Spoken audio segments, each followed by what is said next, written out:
Ecuador tiene un problema de raíz y se llama esta constitución con alma chavista que ve como el demonio a la inversión privada y a la cárcel. ¿Cómo se hizo una constitución hecha a la medida del socialismo del siglo XXI? Nueva constitución, porque si no sabías, la que tenemos es una copia del modelo chavista de Venezuela. No sabías. Por eso nosotros tenemos una constitución totalmente socialista. Y sí, señoras y señores, tenemos un patrón. Hemos escuchado frecuentemente la narrativa impuesta por la derecha más rancia que tiene este país, de que la Constitución de 2008 es socialista y que Ecuador, bajo el manto de Correa, nos convirtió en un estado comparable a la experiencia venezolana, cubana o incluso la soviética. Y yo, como postcapitalista, rechazo completamente esa narrativa, y no por defender al correísmo. Obviamente yo critico y discierno en algunas acciones y políticas que han tenido, sino porque llamar socialista a ese proyecto político es tergiversar profundamente lo que fue realmente ese proceso y cómo de lo que debería significar el socialismo del siglo XXI. Pero bueno, vamos con algunos datos para poder desmentir esa tendencia. Podemos comenzar con la cuestión de la propiedad de los medios de producción, que sigue siendo el eje central para distinguir entre capitalismo y socialismo. Por más que algunos intenten diluir esta diferencia en teorías postmodernas. Y bueno, vamos con la Constitución ecuatoriana de 2008. En su artículo 321 establece que el Estado reconoce y garantiza el derecho a la propiedad en sus formas pública, privada, comunitaria, estatal, asociativa, cooperativa y mixta. Entonces, yo les pregunto, mis queridos amigos florindos, ¿elimina la propiedad privada de los medios de producción? No, ¿verdad? No solo que no la eliminan, sino que la garantiza explícitamente con una forma legítima y protegida constitucionalmente. Y ni siquiera es que estamos hablando de una concesión táctica ni una estrategia de transición, sino un reconocimiento constitucional permanente del derecho burgués a la propiedad privada.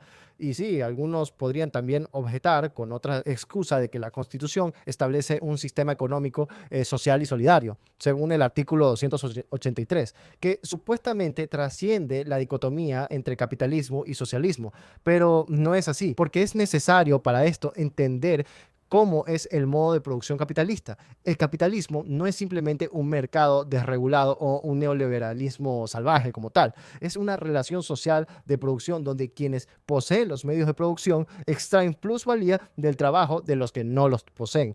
Pero bueno, si ustedes quieren, mis queridísimos amigos libertarios de cartón, pueden llamarlo como se les dé la regalada gana. Si ustedes quieren, pueden decirle social, solidario, con rostro humano, pero no me pueden negar que mientras exista esa relación, mientras exista ese capitalista que acumula mediante la explotación del trabajo asalariado, seguimos en el modo de producción capitalista. Correa nunca se metió con los grupos oligárquicos, nunca expropió sistemáticamente a la burguesía, ni puso los principales medios de producción bajo control obrero o comunitario. Cabe recalcar que hubieron muchas empresas que se vieron beneficiadas bajo el correísmo en ese periodo, y también la tía de Daniel Noboa se expresó muy bien de Correa, argumentando de que él era un caballero y nunca se atrevió a hacerle nada malo, incluso eran muy buenos amigos. Bueno, tomemos como ejemplo a la Constitución de la Unión Soviética, concretamente la de 1936, la de Stalin. En su artículo 4 nos dice que la propiedad socialista de los medios de producción, resultado de la abolición del sistema capitalista, constituye a la base económica de la Unión Soviética. Y sí, miren, más allá de las críticas que podamos hacer a la experiencia soviética, al menos formalmente, ellos habían roto con la propiedad privada capitalista. En Ecuador no hubo nada remotamente parecido. Lo que sí hubo fue un capitalismo extractivista con mayor redistribución y rol estatal, lo que en términos marxistas se llamaría como capitalismo de Estado, o en lenguaje más contemporáneo sería un neodesarrollismo progresista. El artículo 284 de la Constitución ecuatoriana deja claro el modelo económico del correísmo, el cual no busca superar al capitalismo, sino mejorarlo en su eficiencia. Conceptos como competitividad sistemática o inserción estratégica en la economía mundial son puro lenguaje desarrollista.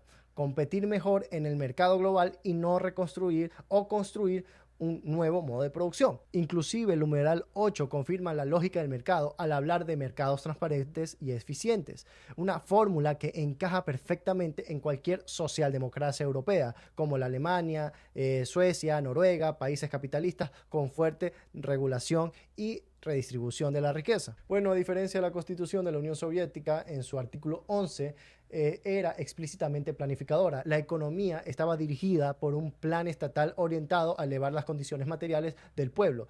Sí, ese modelo degeneró en burocracia y escasez, pero al menos había coherencia entre el discurso y la estructura constitucional. Si el objetivo era crear o construir socialismo, el texto se organizaba en torno a la planificación y la propiedad colectiva.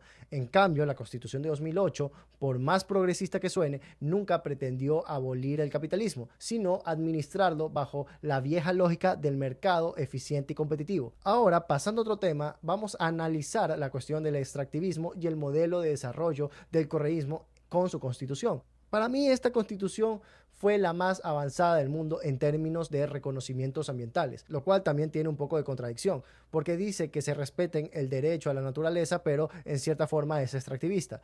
Pero bueno, en el artículo 71 y 74 establece y reconoce que la naturaleza o Pachamama tiene derecho a que se respete integralmente su existencia y el mantenimiento de sus ciclos vitales. Miren, analicemos eso. La Pachamama tiene derecho a que se respete integralmente su existencia. La Constitución soviética solo menciona recursos naturales como objetos de propiedad del Estado. El artículo 6 nos dice que la tierra, sus yacimientos naturales, las aguas, los bosques y las minas son propiedad del Estado. Noten que no dicen serán protegidos, sino que la naturaleza como mercancía estatal. Y sí, esto también es una contradicción al proyecto soviético desde una perspectiva ecosocialista, porque estatizar los medios de producción no cambia la lógica extractivista si mantienes la misma relación instrumental con la naturaleza, al igual que el capitalismo. Si recordamos, la Unión Soviética destruyó el mar de Aral con agricultura industrializada insostenible, contaminó masivamente ríos y lagos, deforestó extensiones inmensas y culminó en Chernóbil.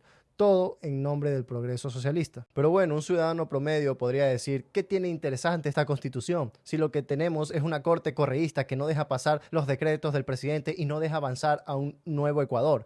Pero no, mis queridos amigos, esa es otra narrativa de que la corte es correísta cuando no es así. Tenemos la corte menos correísta de toda la historia y eso se puede ver en el referéndum que había lanzado Lenín Moreno en 2018.